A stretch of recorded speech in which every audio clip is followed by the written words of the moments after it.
በቤንቪል ፓሪሽ ሉዚያና ቦይ የቀደደ ነው። መንገዱ ባዶ፣ አየሩን በአቧራ ተሞልቷል።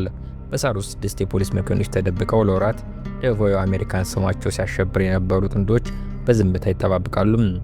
ድንገት አንዲት ጠቆር ያለች ፎርድ ቤት መኪና ብቅ አለች። ውስጧ አንድ ወጣት ሲጋራ በእጁ ይዞ እየነዳ ነው። አንዲት ሴት ደግሞ በረዳት ወንበር ላይ ተቀምጣለች። ክላይድ ባሮ እና ቦኒ ፓርከር። መኪናው ፍጥነቱን ቀነሰ። ከዚያም የሞተሩ ድምፅ አገሳ። ተኩስ ተከተለ። ከሰከንዶች በኋላ ፎርዷ በጥይት ተበሳች።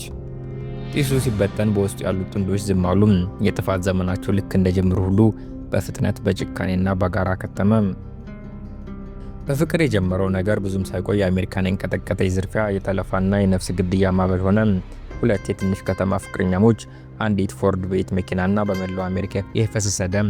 ነገሩ እንዴት እዚህ ደረጃ ላይ ደረሰ? የ19 ዓመቱ አስተናጋጅ እንዴት የአሜሪካ በጣም የሚፈለግ ወንጀለኛ ሆነች?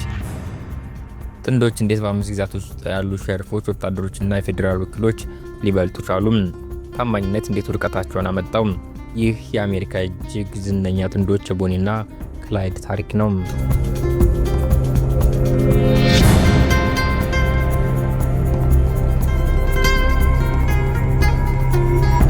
ዌስት ዳላስ 1930 የፋብሪካ ጢስ በልጆች ከሚነሱ አቧራ ጋር የሚቀላቀልበት ቦታ። ቦኒ ፓርከር ከእነዚህ ልጆች አንዷ ነበረች። የ19 ዓመት ወጣት አይነ ሹል፣ እረፍት የሌላት፣ ከአካባቢ በላይ ብልህና በማስተናገድ ላይ የሚገኝ ህይወት የማትመጥን ታላቅ ምኞት ያላት ልጅ ነበረች። አባቷ በ4 ዓመቷ ስለሞተ እናቷ ቤተሰቡን ወደ ዘመዶቻቸው አስጠግታ ነበር። ቦኒ በትምህርት ጎበዝ ነበረች። ግጥም ትጽፍ ነበር። ስለ ትልልቅ ነገሮች ታልም ነበር። ነገር ግን ህልም ቤተሰብን አይመግብም። በታላቁ ኢኮኖሚ እድገት በፈረሰ ዓለም ውስጥ የዋህ ሴቶች እንኳ ውበትና መሳጭነት እንደ መገበያያ ገንዘብ ሊያገለግል እንደሚችሉ ተምረዋል። ገና በለጋ ዕድሜዋ የአካባቢው ረብሻ ፈጣሪ የነበረውን ሮይ ቶረንትን አገባች። እሱም በቀኙ ጉልበቷ ላይ ሮይ እና ቦኒ ምንክሳትና ጥቂት የእውቀት ዓመታትን ሰጣት። እሱ ወደ እስር ቤት ሲወርድ እሷ ለመፋታት እንኳ አልሞከረችም፣ መጠበቅ ብቻ አቆመች። ከዚያ ክላይድ ቸስታንን ባሮን አገኘች። የተገናኙት በጥር 1930 በጓደኛቸው ቤት ነበር። ቦኒ ክላይድን ታዋለች፣ ክላይድ ቦኒን ያያታል። አንዳቸውም አይናቸውን አላሸሹም። በጥቂት ቀናት ውስጥ ምግብ ታዘጋጅለት ጀመር። በጥቂት ሳምንታት ውስጥ የማይነጣጥሩ ሆኑ። ከዚያም ድንገት ያ የአጭር ጊዜ ፍቅር አከተመ። ክላይድ በየካቲት ወር በተከታታይ በተፈጸማቸው ስርቆቶች በቁጥጥር ስር ዋለ። ቦኒ ለእስረኛ ፍቅረኛዋ ደብዳቤዎችን መጻፍ ጀመረች። ፍቅሯን መግለጫ ቃላት ስታጣ በተግባር አሳየች። በመጋቢት ወር ላይ ለክላይድ ለማምለጫ የሚሆን ሽጉጥ በሚስጥር አቀበለችው። ከቀናት በኋላ ግን እንደገና ተይዞ ሰዎችን በመስፈር ወደሚታወቀው የኢስት ፕሪዝን ፋርም ተላከም። ኢስት ተራ እስር ቤት አልነበረም። ጠባቂዎች መጀመሪያ ተኩሰው በኋላ ጥያቄ የሚጠይቁበት የሰንሰለት እስረኞች የጉልበት ስራ ቦታ ነበር። እስረኞች በቴክሳስ የፀሐይ ትኩሳት በየመስኩ ይሰራሉ። ፍጥነት ሲቀንሱም ይደበደባሉ። ክላይድ በተደጋጋሚ ጥቃት ይደርስበት ነበር። ይደበደባል፣ ይወርዳል። ለመትረፍ ሲል አንድ የብረት ቁራጭ አንስቶ የሚያስቸግረውን ልጅ ጭንቅላቱን ቀጠቀጠው። ሌላ እስረኛ ጥፋቱን ወሰደለት። ከ2 ዓመት በኋላ ክላይድ ከእስር ሲወጣ ያ የቀድሞ ግዴለሽ ወጣት አልነበረም። እሱ አሁን በቀል ተርቦ በሰውነቱ ውስጥ ያለች እያንዳንዷ ሕዋስ የቴክሳስን የእስር ቤት ስርዓት የምትጠላ ሰው ሆነም። ይሄ ጥላቻ አለመሆነም። በ1932 ከቦኒ ጋር ሲገናኙ እስር ቤት ያደረገውን ለውጡን ተመለከተች። ያ የልጅነት ማራኪነቱ ጠፍቷል። እሷ ግን ፍቅሩ አልደበዘዘም ነበር። በሙሉ ፈቃደኝነት እጇን ዘርግታ ተቀበለችው። በትንንሽ ጥቃቶች ጀመሩ። የሸቀጣሸቀጥ መደብሮች፣ የነዳጅ ማደያዎች፣ የገጠር ባንኮች፣ ገብቶ ወጣ የሚሉ ስርቆቶች፣ ሀብታም ለመሆን ሳይሆን ለመትረፍ ብቻ። ቦኒ በድርጊቱ ስሞት የተሞላበት ጉዞ እየተሳበች መጣች።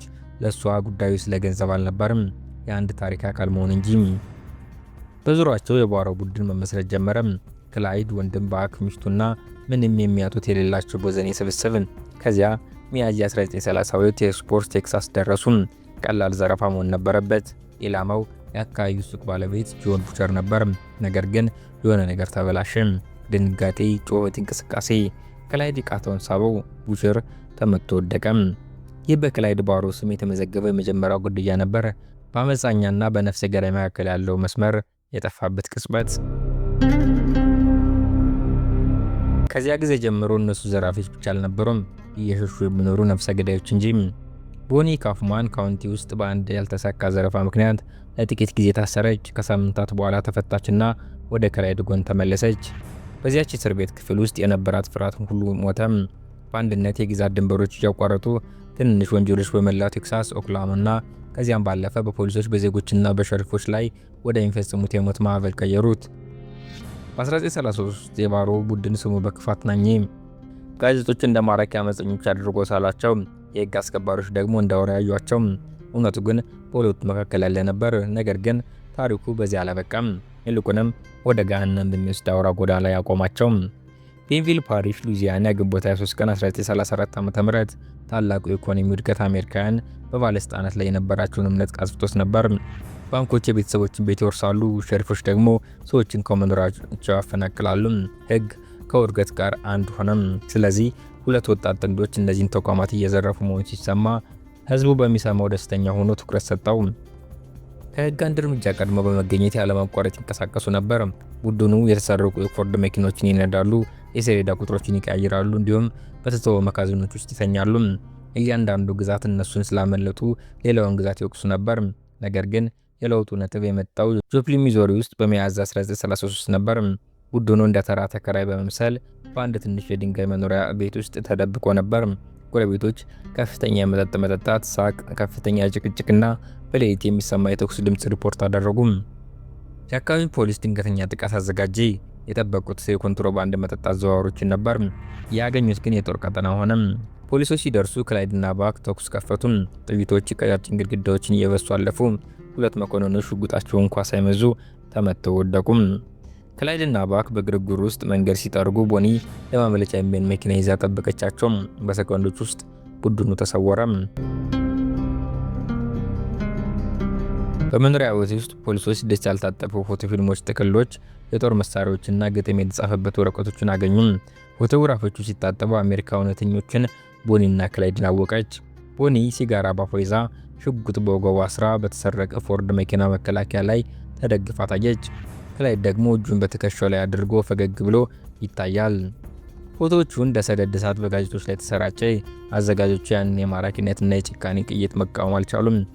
መኮንኖች ግን ለስነ ምግባር ስጋት ናቸው ብለው ጠሯቸው። በ1933 ማብቂያ ላይ ቦኒና ክላይድ የአሜሪካ ትልቁ የውዝግብ መንስኤ ሆነው ነበር። ነገር ግን ህዝቡ ሊያምን የሚፈልገው ታሪክ እንዴት ይገደላል? መልሱ ብዙም ሳይቆይ መጣ። በ1934 አጋማሽ ላይ ህዝቡ በጥንዶች ላይ ያለው አድናቆት ለህግ አስከባሪዎች ወደ ውርደት ተቀይሮ ነበር። የቴክሳስና የሉዚያና ገዢዎች ጥንዶች በማንኛውም ዋጋ እንዲቆሙ ፈለጉ። ለሁለት ዓመታት ከህግ ሲሸሹ ከቆየ በኋላ የባሮ ቡድን ወደ ሁለት ሰዎች አነሰም፣ ክላይድ ባሮ እና ቦኒ ፓርከር። የደከሙ ቢሆንም አሁንም ግን ህግን አንድ እርምጃ መብለጥ ላይ ነበሩ። በዚህ መሃል ላይ ነው ፍራንክ ሃመር የመጣው። ሃመር ተራ ህግ ሰው አልነበረም። የቀድሞ የቴክሳስ ሬንጀር ነበር። እሱ ቃላትንም ሆነ ጥይትን በከንቱ የማያባክን አይነት ሰው ነበር። በከፊል ጡረታ ወጥቶ የነበረ ቢሆንም መንግስት ግን በአንድ ተልዕኮ መልሶ ጠራው፣ ቦኒንና ክላይድን አድኖ መያዝ። እንደነሱ ያሉትን ፈጣን ግድ የለሽና ትዕቢተኛ ህይወትን ያወቃቸው ነበር። በተለመደው መንገድ እነሱን ማሳደድ እንደማይሰራ ተረድቶ ነበር። የመከሩት ሸሪፎችና የሃይዌይ ፓትሮሎች በሙሉ ተዋርደዋል ወይም ተገድለዋል። ሃመር ግን ነገሩን የተመለከተው በተለየ መንገድ ነበር። እነሱም ማጥናት ጀመረ። እያንዳንዱን የታዩበትን ቦታ፣ እያንዳንዱን ዘረፋ፣ እያንዳንዱን መደበቂያ በካርታ ላይ አሰፈረም። አንድ ወጥ የሆነ ልማድ ፓተርን ተመለከተ። ጥንዶቹ ሁል ጊዜ በእነዚህ ግዛቶች ይዞራሉ፣ ቴክሳስ፣ ኦክላሆማ፣ ሉዚያና፣ ሚዞሪ እና አርካንሳስ። ልክ እንደ ተኩላዎች ሁል ጊዜ ወደሚያውቋት ቦታ ይመለሳሉ። የክላይድ ለቤተሰቡ ያለው ታማኝነትና በቴክሳስ ከነበሩት የቀድሞ የእስር ቤት ጓደኞቹ ጋር ለመገናኘት ያለው ጉጉት ለሃመር ፍንጭ ሰጠው። ሃመር የአካባቢው ነዋሪዎችን፣ የቀድሞ እስረኞችና የቀድሞ የቡድኑ አባላት ዘመዶችን በሚስጥር በማነጋገር የመረጃ ቶርን ዘረጋ። የክላይድ ታማኝነት ድክመቱ ነበር። በጥር 1934 ኢስታን በተባለ እስር ቤት ውስጥ 5 እስረኞችን በማስመለጥና አንድ ጠባቂ በመግደል በኃይል የታጀበ እስር ቤት ሰበር አደረገም። ካመሉት መካከል ሄነሪ ሜዝቪን ይገኝበታል። እሱም በቦኒና ክላይድ የመጨረሻ ጉዞ ላይ ተቀላቀላቸው። ሃመር ይህንን ፍንጭ ተከተለ። ጥንዶች ከሜዝቪን ቤተሰቦች ጋር ቅርርብ እንደፈጠሩና በስራ መካከል ሉዚያና የሚገኙ ቤታቸው እንደሚጎበኙ ተረዳም። ይህ ለእሱ እኒህ ወንጀለኞች ለመያዝ የታኘው ብቸኛ ቀዳዳ ነበር። እስከ ጸደይ ወቅት ድረስ ሃመር 6 አባላት ያሉት ግብረ ኃይል አቋቋመ። 2 የቴክሳስ መኮንኖች፣ 2 ከሉዚያና፣ 2 ከፌዴራል እስር ቤት ስርዓት። እነዚህ ሰዎች ልምድ ያላቸው ዝምተኞችና ታጋሾች ነበሩ። ለ3 ወራት ያህል ጥንዶች የት ሊታዩ እንደሚችሉ በመገመት እያንዳንዱ እንቅስቃሴዎችን ተከታተሉ። ሃመር ቦኒና ክላይድ በጭራሽ እጃቸውን እንደማይሰጡ ያውቃ ነበር። ድርድርም ሆነ ፍርድ ቤት አኖርም። ነገሩን ለማቆም ብቸኛ መንገዱ ደፈጣም፣ አምቡሽ ማዘጋጀት ብቻ ነበር። በግንቦት ወር የሜዝሊን አባት ከባለስልጣናት ጋር ስምምነት አደረገም። ለልጁ ምህረት እንዲደረግለት በሚል ጥንዶችን ወደ ወጥመድ ለማስገባት ተስማማም። ቦኒና ክላይድ በቬንዝል ፓሪሽ ሉዚያና በሚገኝ ጭር ያለ መንገድ በሃይዌይ 154 በኩል ወደ ቤት ለመምጣት መከዳቸው ነገራቸው። ለ3 ቀናት ሌሎች የአመር ቡድን በዛፎች በቁጥቋጦች ውስጥ ተደብቀው ትንፋሽ ሲያወጡ በጠበቁ። በአካባቢ የሚያልፉ ነዋሪዎች ከጠጠር መንገድ ወጣ ብለው ከተደበቁት ጥቂት መኪኖች በስተቀር ምንም የተለየ ነገር አላዩም ነበር። ከዚያም ግንቦት 23 ቀን 1934 ዓ.ም ማለዳ ላይ ንጋት እንደቀደደ ፎርዷ በኮረብታው ላይ ስትወርድ ታየች። ክላይድ መሪው ላይ ነበር። ቦኒ ደግሞ እጇን በትከሻዎቹ ላይ አሳርፋ አጠገቡ ተቀምጣለች። ሐመር እጁን አነሳ። ይህም ዝምተኛ ምልክት ነበር። ለዚህ ቅጽበት ለወራት ጠብቀው ነበር። ትዕዛዙ ዝም ያለና የማይደገም ነበር። በቬንቪል ፓሪስ ዛፎች ጀርባ ተደብቀው 6 መኮንኖች ጠመንጃቸውን አነጣጥረው ጠበቁ። በአቧራማ መንገድ ፎርዷ መጣች። ክላይድ ከፊት ለፊት የቆመች መኪና ተመለከተ። ፍጥነቱን ቀነሰ። ሐመር ትዕዛዝ ሰጠም። በሰኮንዶች ውስጥ ከ150 በላይ ጥይቶች ፎርዷን በሳሷት። ክላይድ በዚያው ቅጽበት ሞተም። ቦኒ አንድ ጊዜ ጮኸች፣ ከዚያም አለፈች። መኪናው የውሃ ማፍሰሻ ቦይ ውስጥ ገብቶ ቆመች።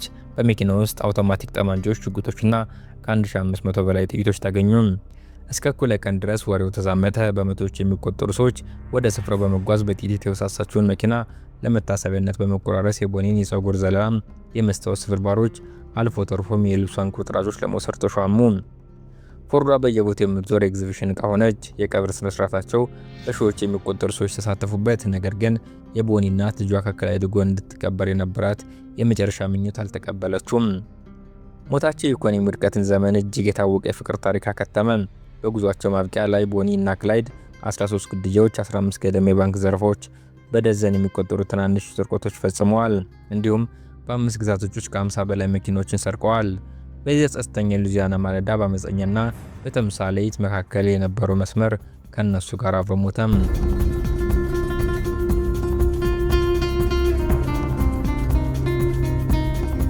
አብራችሁ ስለቆያችሁ አመሰግናለሁ።